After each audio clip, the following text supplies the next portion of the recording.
Rasheed Broadbell shows signs of returning to form in the men's 110 meters hurdles in the NYC Grand Prix.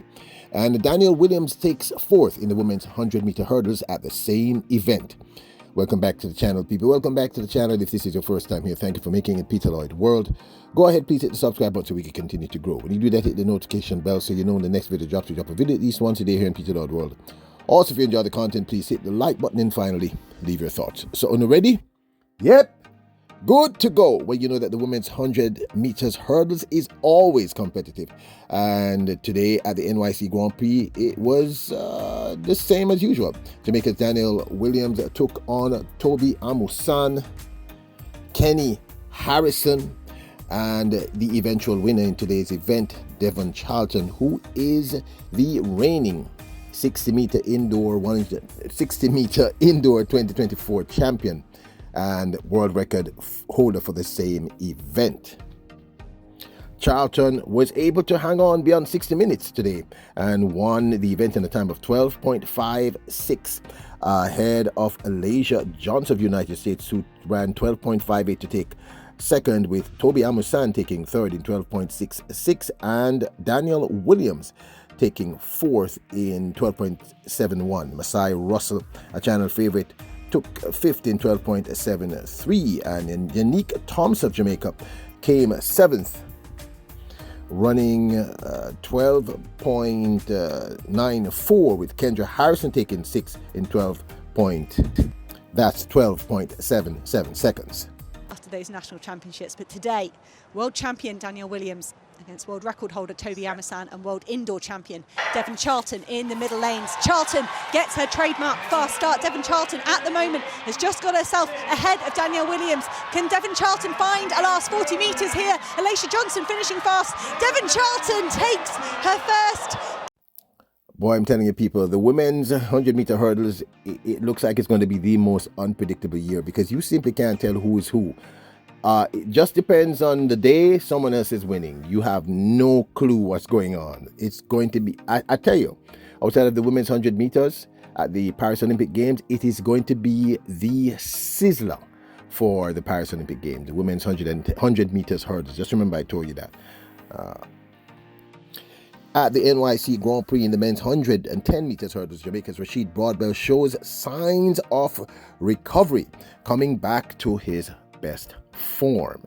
Broadwell took a second again behind the American Trey Cunningham, who beat him at the Racers Grand Prix in the same event a few weeks ago. Seconds.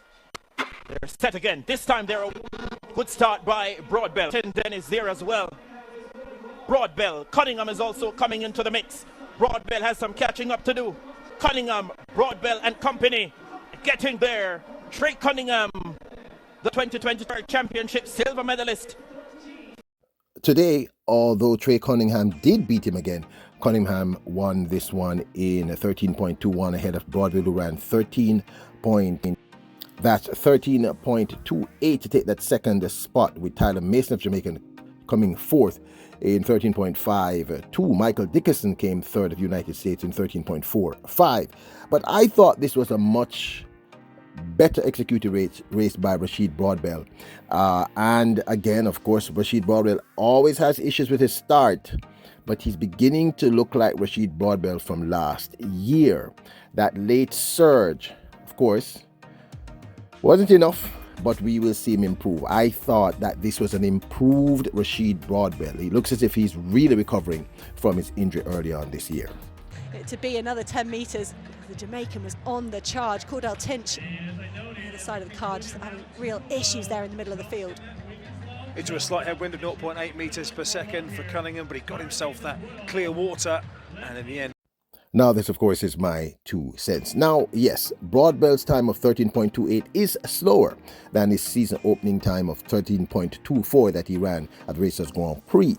But I'm not referencing his time in terms of saying that he seems to be improving. I'm talking about how he executed the race.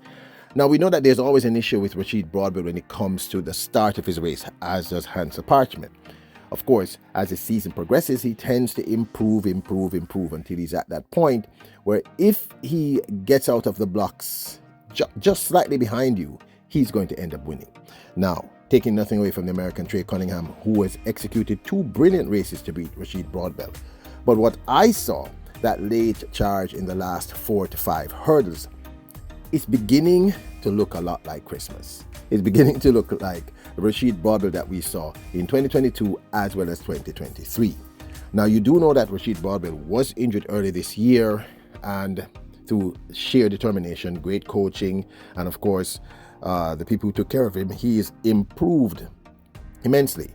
And he looks as if he's gotten beyond the psychological barrier that injuries tend to impose upon athletes. So I am not referencing his time. I concede it's a little slower. 13.28 is definitely slower than 13.24, which is still his season's best. But it is the execution of the race. The late surge is something that we're used to with Rasheed Broadbell.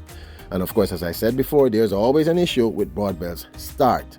So I am really talking specifically, let me underline that, about the manner in which he executed the race. It's beginning to look a lot like the Rasheed Broadbell that I remembered.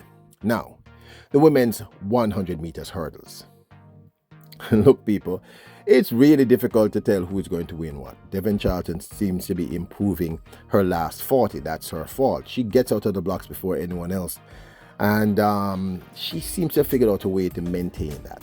Toby Amusan, Daniel Williams, Kendra Harrison. It really is a toss-up. And we haven't been seeing much of Akira Nugent. Masai Ross sighting is a factor. As I said, the women's 100-meter hurdles is going to be insane because, you know, I can't tell you who's going to win. I can't say definitively Daniel is going to win, or Akira is going to win, or Jasmine Quinn. Quinn. I literally, Masai, I can't tell you who's going to win. It is unpredictable. And in previous years, you had a slight idea. Now, of course, at the World Championships last year, I think a lot of people were a little bit surprised.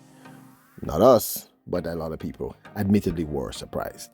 But again, it's a toss-up. You cannot tell by any stretch of the imagination who's going to win, because each time I see them race, someone else wins for a race or two, and then someone else wins for a race or two, and then someone else wins for a race or two.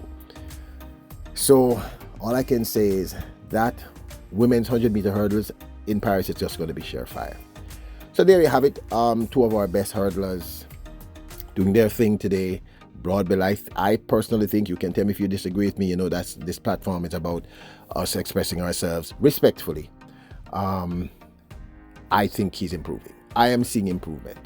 Like I said, I'm looking for a faster time, but of course with the hurdles, it's not just about speed, it's about technicality. But this, of course, is my 2 cents. I'd love to hear your thoughts. Now, don't forget to hit the subscribe button, notification bell, hit the like button. Remember, you are royals, you're kings and queens. Bless up.